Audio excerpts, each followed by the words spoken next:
So the saying that I have is, that came to me long time ago, actually by the master Yeshua, who said, teach them this. And it's forget what you know, remember what you forgot. And he said, when you go on, you're going to be taking people on vision quest. On these vision quest, that's exactly what you're doing, is you're removing what they have so that they can remember who they are, anchoring heaven here on earth through you. And I always see too, the sacred union. It's about remembering the sacred union with your maker, with the universal consciousness. Once you're connected up, it's amazing how it all starts to evolve and work through you. That's it. Yeah. I mean, there's so much more, because it's like multitasking. Yeah. When I'm working with you or working with anyone, it's just like there's so much going on. Mm-hmm.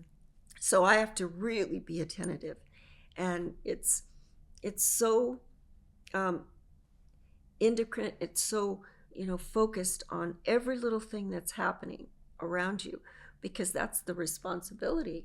It's like, okay, make sure this is don't do this. And who's coming in? Is there something negative that's coming in? Oh, okay, we got to take care of that. And so there's so much. Yeah, I'm in awe at how you can exist and see the things you see and experience the things and, hear the people sound and still like operate in the world of 3D. And, Yes. I'd love to know, just to help people, because I believe that anything can be healed and transformed and transmuted and shifted and, remembered your divinity and come back to perfect alignment and health and wholeness.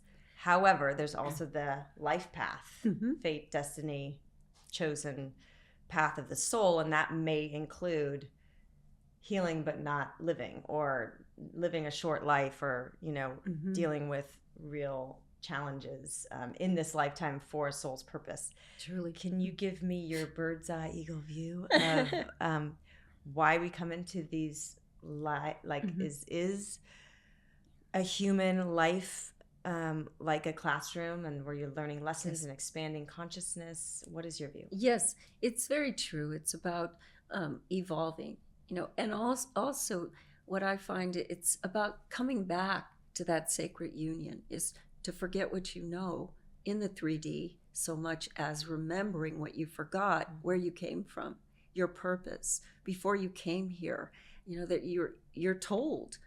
How I see it is you have two, they're like spiritual bodyguards and teachers. I call them the soul dwellers. And they come in with us. When we come into this world, they come in. And when we exit the world, they're there too to escort us out. I've seen them, so it's fascinating. But they lay dormant. After infancy, then at the age about 3, they start to fade back so that we can truly experience a free will, which we came here to experience a free will. I had someone ask me, why does God allow disease or allow tragedies or all the things that are happening? Well, it isn't God that's allowing it. I feel that God, Creator, gave us a free will we came here to learn about choices, free will. Which road are you going to take? You're going to take that road of maybe it might be very destructive, or you're going to take the road of ascension or, good health. So we have these throughout our lifetime. At any given moment, we can choose to take the high road or the low road. It just depends. And also it's brought to our soul. Sometimes the soul will say, you need to experience this so that let's see how quick you can transform from this. The quickening is what it's called. Let's see how long do you need to stay stuck in this before you've worn it out. And it's like people say, I'm triggered. I've seen people that for such long times, and they'll come back and it's like, oh, I was so triggered by this. And I said, again? Why do you feel you need to repeat that? I mean, And why do you feel you need to keep going through that? What lesson do you feel? Oh, but it's a habit. I mean, how am I going to release it? It just keeps happening. I said, well, because you allow it to happen. Why don't you just decide it's enough? I don't want to experience that. I have to share this. Not long ago, it came to me by the ancestors, the elders, because they were getting pretty fed up too. They said, you know what? Enough with this trigger. I'm triggered by this. I'm triggered by that. And the Council of Elders said, we're so, get over it already. Psychologists have gone off the handle. Yeah. So I said, well, what's the solution? What's the cure for that? And they said, how about this? Teach them this. When they're triggered by a childhood, whatever may, something that happened to them, and it comes up in their daily life, and they get paralyzed, in fear or whatever. In that moment, when they're triggered by an incident or something that happened, use the word trigger immediately to think of a trigger point of how much love that you've accumulated. What love? Quickly go to that place. So if you're triggered by something of your childhood, immediately think of something that happened in your childhood that was filled with love, or beyond that, in your teens or your young adult. That's a trigger point. Now we shift it to where you're triggered in love rather than triggered in fear or triggered in, no, I can't do that because it's bringing back a memory. Well, what's the memory of love that you remember? And immediately, we did that today. Mm-hmm. You experienced it. And I'll try to explain in layman's terms what, yes, in my personal experience, so you could try to apply it to your life. As you were saying that, I was like, okay, what did I trigger? And, my triggers from childhood, most of you longtime listeners know they are attached to my father and his, temper at the time, back in the day, lots of pressure. But, just in the other day, like, if there's people around and my daughter is having a tantrum, which is fairly normal between the ages of 2 and 5, mm-hmm. And it's just she's in a power struggle phase, and she's just if she feels unsafe or she's really angry that I have plans or something, and she's screaming with anger, and there's other people around, I got triggered, mm-hmm. and I just wanted to be like, stop screaming, mm-hmm. and I think I might have done that. After a while, like, my patience wore thin.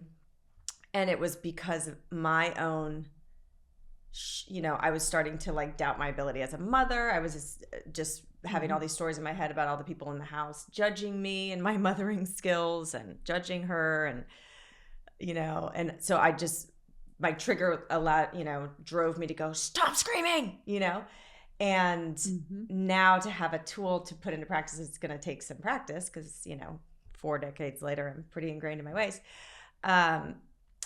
To go, okay, I'm getting triggered. I'm feeling it boiling. And it's like, oh no, I'm just in fear. Mm-hmm. And then go immediately quick into something that mm-hmm. brings me that feeling of love. I'm excited to try the shift. And and I think the more practice that you have doing that, the more you kind of heal that original wounding of, mm-hmm. oh, I don't need to have shame around my dad being explosive and me being embarrassed or whatever it is, or them judging me for a mistake that I made in the public arena or whatever it is. And you start to heal that wounding, and because you're just dissolving that, mm-hmm. you're just replacing it with love. And then you have more patience and space and expansion to hold space for your little one who's just learning how to be in the world. Yes. And that's the quickening. How fast can you get to that assemblage point? I call it the assemblage point of feeling safe within yourself in order to shift that trigger that you were experiencing. So it is a practice.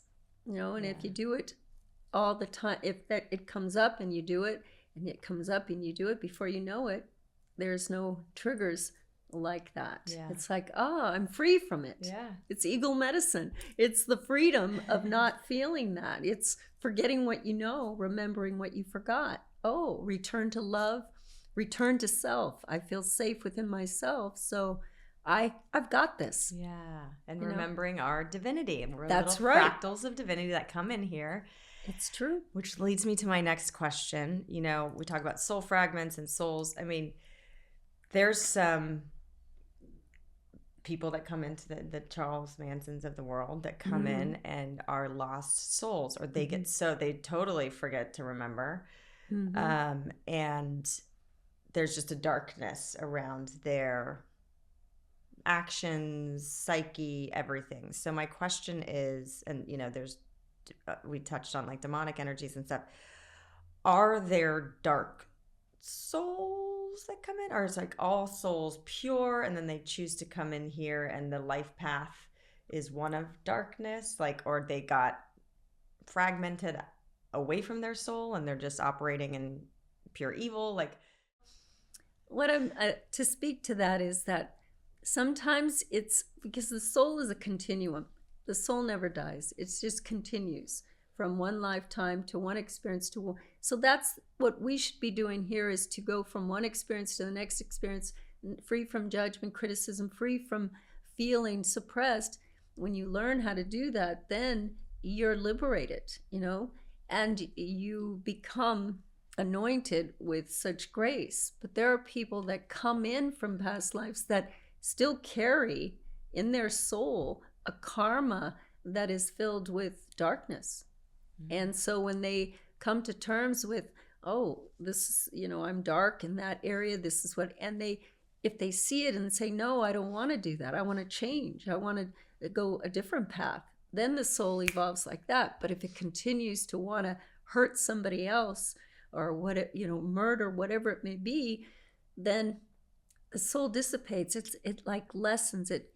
It's fragmented, yes, but it goes into a place that's really dark. I've seen these places because there's many different levels of, you just don't go, once you pass here, you go right straight to heaven, right? No, it all depends. And I have to share this with you, what was told to me, because I had a near-death experience. So when I crossed over, I met with masters, I met with the elite and the divine deities, but one, like I said, who came to me was Yeshua, and he's like gorgeous energy, this energy that is so huge and beautiful that you're enveloped in this light. And the communication was, because I asked the question, what happens to people that they cross, because I'm working with so many people that are making their transition. They said, well, you're not judged. When you come over to the spirit realm, you're not judged, but you're measured. I said, you're measured? He said, you're measured by the amount of love first that you received. So if you receive love, you're taken to that place where you should be. And also you're measured by the amount of love you gave. So you can imagine where Manson, where you can imagine, because that's what the lesson. They weren't filled with love when they did their acts of violence and all those awful things. Hitler, he didn't do it out of love. So you're measured, that's what I was told, by the amount of love you can receive. How many people love these, villains and all these people? And how much love did they give? And that will determine the place of where you're going. And they showed me. Now, these are the places, and I actually did see where Hitler is. I did. And it's a spiral. He's constantly on a spiral. It's constant, like one of those hamster wheels. It's constantly like that. And he's viewing everything that he did to all those here in this lifetime. So it hasn't stopped.